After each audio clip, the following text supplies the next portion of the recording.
people, it's me Anja, welcome back to my channel and welcome to a new video. I feel like the title of this video is fairly self-explanatory, so let's just get this party started. The first book on this list is called Sparkles, written by Eleanor Glewwe. This story is middle-grade fantasy and it follows a young girl who's of lower social class, and when a mysterious illness begins to spread around the city, she befriends a boy of higher social class in a search of a cure. This story is so good. I really enjoyed the world building, the action-packed, fast-paced plot, the two well-developed characters, and the well-developed romance. I just really enjoyed this book and I thought it was so well done. I understand the synopsis may not be the best book to read during a pandemic, but on the other hand, this story is absolutely so good, and it's so good for like escapism purposes, and the companion novel / sequel was also so good as well. This duology is truly one of my favorites, and it's absolutely so good because, like I said, I really enjoyed the world building. I really enjoyed how this author incorporated music into the plot. I really enjoyed all the plot twists.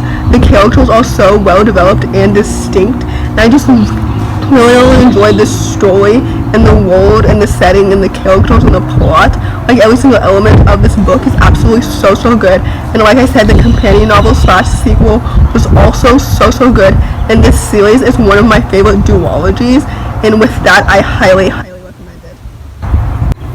The next book on this list is called Spindlefish and Stars. This story is a middle-grade fantasy book that follows a young girl who's looking for her father, and she goes on a journey across the ocean because her father fails to show up one day.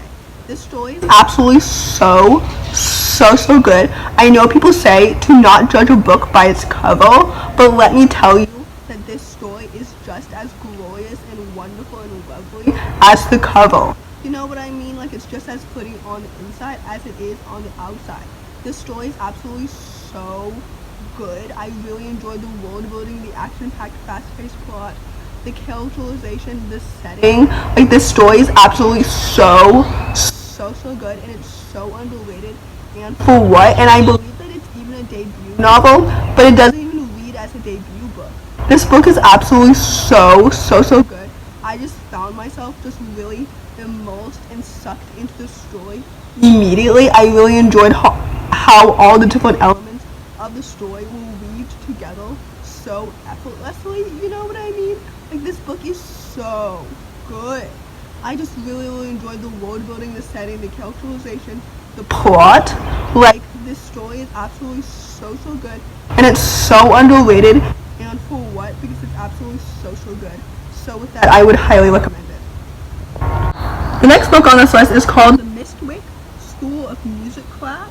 This story is a middle-grade fantasy story that follows a young girl who attends a boarding school and how she finds out how to create magic from music, which I think is a very unique and creative idea, and I just found out that there's a sequel coming in March of 2022, and I am so excited.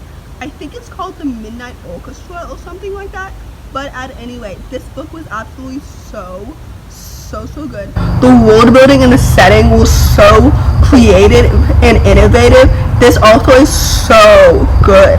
I believe that this is the first middle-grade book that I've ever read by her, and like I said, I am so excited to read this sequel because this author is so talented. Her writing pops off because, like I said, her world building and her setting was so intriguing, and so was the plot and the well-developed, distinct characters of this book. I am so excited to read the sequel next year because I'm so excited to find out more about these characters, about this world building. This book is absolutely so good. I know I've talked about it before previously in my favorite middle-grade fantasies, but I think that this book deserves so much more hype. Like, it's absolutely so incredible. It's so fabulous, and it's just so distinct. It's just so absolutely wonderful and lovely. And with that, like I said before, I am so excited for the sequel next March, and with that, I would highly recommend this book because it's absolutely so good, and it deserves so much more hype. The next book on this list is another book that I've talked about previously, but I think it deserves so much more hype, and it is The Magnificent Monsters of Cedar Street, written by Rowan Oliver. This story is absolutely so good. It's a middle-grade fantasy story that follows a young girl who's brave enough to save monsters because it's about monsters. I think the story is absolutely so good. I loved the world building in the story. I love the action-packed, fast-paced plot. I love the monsters in the story. The main character has such a great drive and strength and bravery. She is so resilient and so wonderful and so lovely, and she seems so three-dimensional and realistic and distinct. You know what I mean? This story is so well done. This is by far my favorite middle-grade book by Rowan Oliver because it's absolutely so good. I really enjoyed the world building, the action-packed, fast-paced plot, the setting, the characterization, the monsters. I love it when fantasy worlds include fantastical animals and just makes them come to life so much. You know what I mean? I already love real animals, so I love diving into imaginary fantastical animals as well. I wanted the animals in this story to be real just as much as I wanted the characters in this story to be real. You know what I mean? Essentially, this story was absolutely so wonderful and whimsical and lovely, and with that, I would highly recommend it.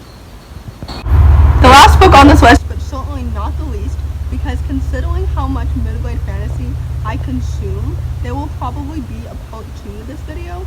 But anyway, the book is The Real Boy. This middle-grade fantasy story follows a young boy named Oscar, who does not quite fit into the world around him, and he takes comfort in the fact that magic keeps the island safe, until he realizes that the world outside is changing and magic may not be enough. This book is absolutely so good. I really enjoyed the world building, the action-packed, fast-paced plot, the setting, the plot twists, the characterization of Oscar. Oscar is such a wonderful, lovely, distinct, three-dimensional character, and I love him and the story so much. This is a book that I read maybe more than 5 years ago, and honestly, I think that if I read it now, I would still enjoy it just as much as I did the first time, and that is one of the marks of a really good book. This book is absolutely so incredible, and it's so underrated, and for what? Because it absolutely deserves so much more hype, because it's absolutely so good. I love the world building, the setting, the action-packed, fast-paced plot, the characterization. This story is absolutely so good, and it's quite possibly my favorite book by this author, and with that, I would highly recommend it. So, in conclusion, I highly recommend all the books on this list because they all deserve so much more hype than what they've received. If you enjoyed this video, please don't hesitate to give it a big thumbs up. Comment down below the dinosaur emoji if you made it all the way to the end of the video. Thanks for watching. Subscribe to my channel if you're new, and I'll see you in my next video. Bye!